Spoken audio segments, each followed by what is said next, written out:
So this is the new Coco's Corner. Yeah, there's a new Coco's Corner.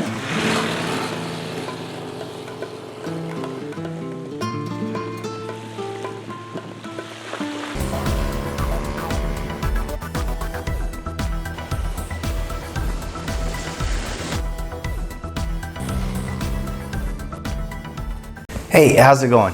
Welcome to my channel. If you're new here, make sure you hit that subscribe button down below. So this clearly is not my normal place for doing filming, but that's because I'm in Baja right now, and tonight I opted for a hotel, mostly out of necessity, which I'll get into. So stick around if you want to see what day 2 for me has been like in Baja. This morning I was hoping to catch the sunrise. Unfortunately, I set my alarm for 6 a.m. and when I woke up in my little box cabin thing, I could see that it was already daylight.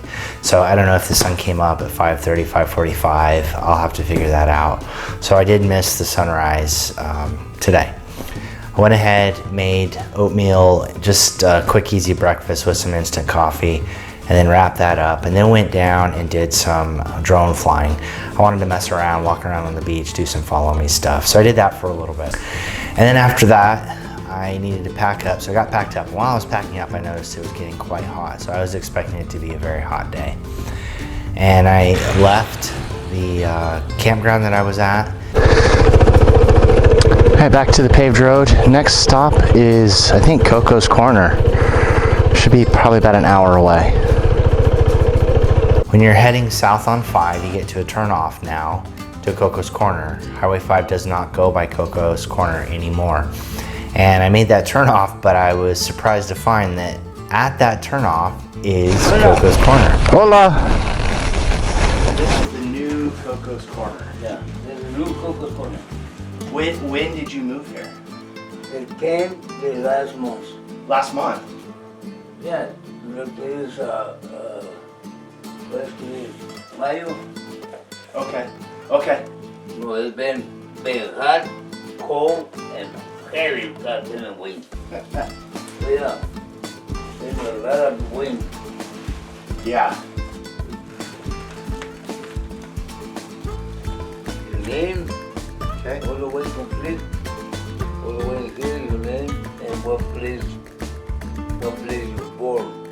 Where I was born. Okay. Yeah, your motorcycle. Okay. All the way, all the way, all the way.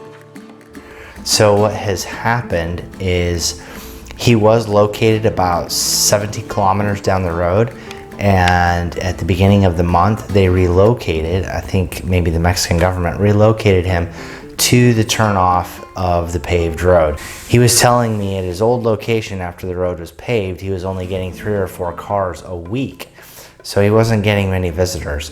But now with his location where it's at, and people can just pull off the road right there, he's getting 3 to 4 cars coming through a day. And then I put one of my own ADV Mat stickers on his refrigerator. If you are in that area, stop by, have a drink with them. Your choices are water, Coke, or you could have a beer if you want. Yeah, so it seems like he likes it here, but it doesn't have the same character that the old Coco's Corner had. After that, I headed south and was crossing over the peninsula to the western side. As I started getting closer to the west, the temperature started cooling off quite a bit. When I left the campground, it was in the 80s. And when I passed Coco's Corner, it was about mid 80s. And then as I got over closer to Guerro Negro, it was about 70 degrees. So it cooled off a lot going through that area. The cardoon cactus are amazing.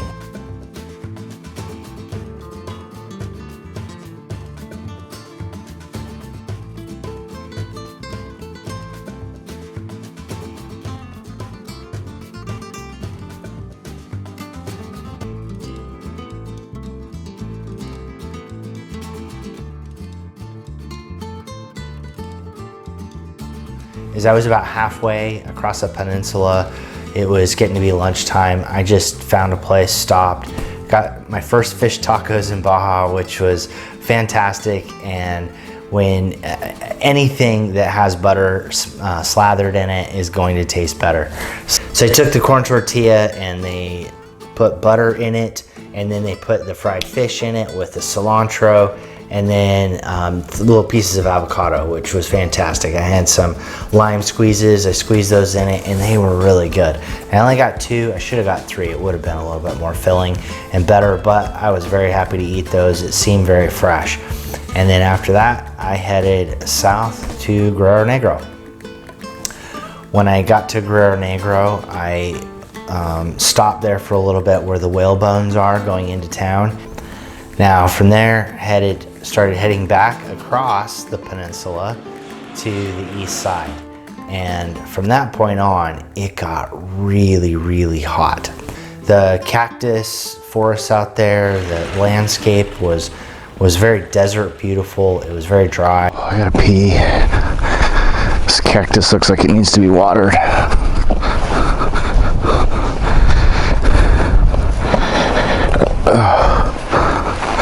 The ocotillos have blooms on them. I had to go through 2 military checkpoints. Both of the checkpoints today just waved me through. They didn't bother stopping me, which was good because of the issue that I had yesterday at one of them, chewing my ass because I don't know how to speak Spanish. And then that got me over to Santa Rosalia, which is the first town you come to on Highway 5 on the east side of the coast there. And that is a harbor town. I rode through there. I stopped real quick at the sign, got a couple pictures there, but I continued on. The town, it's a little rough, probably because it has a harbor there. So I passed through there and then headed south. Now I had planned to stop in San Lucas and find a campground or find a place to sleep on the beach. That just was not a possibility. When I got there, I got some food and some water and headed over to the beach area.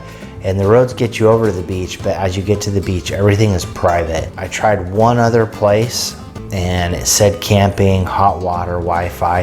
And as I went down and got to it, said no service. So I don't think that campground is even functioning. It's not functioning as a campground anymore, so I had to leave there as well.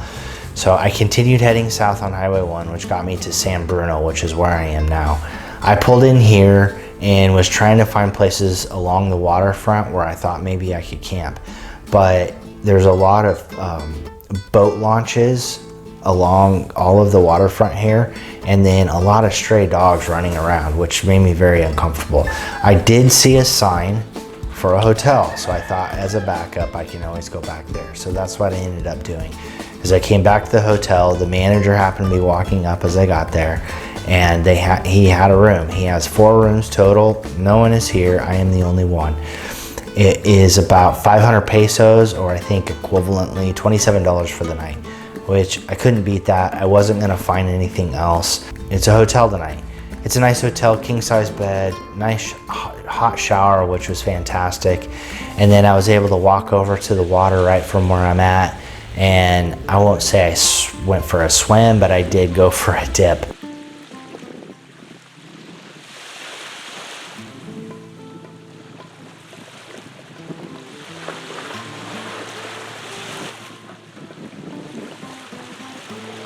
It's still pretty cold.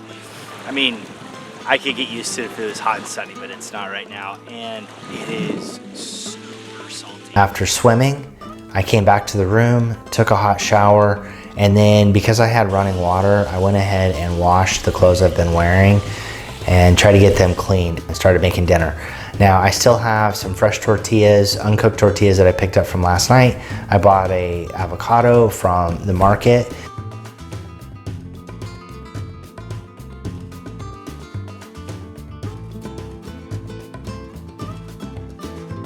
Cooking the tortillas, I just decided to make avocado tacos, and I'm glad that's all I did. It was a fantastic dinner. It was filling and refreshing. It doesn't feel heavy on my stomach. Thanks for watching. When this video is over, go pack your bike up, go for a trip, get out, get some time on the bike, and I will see you out there.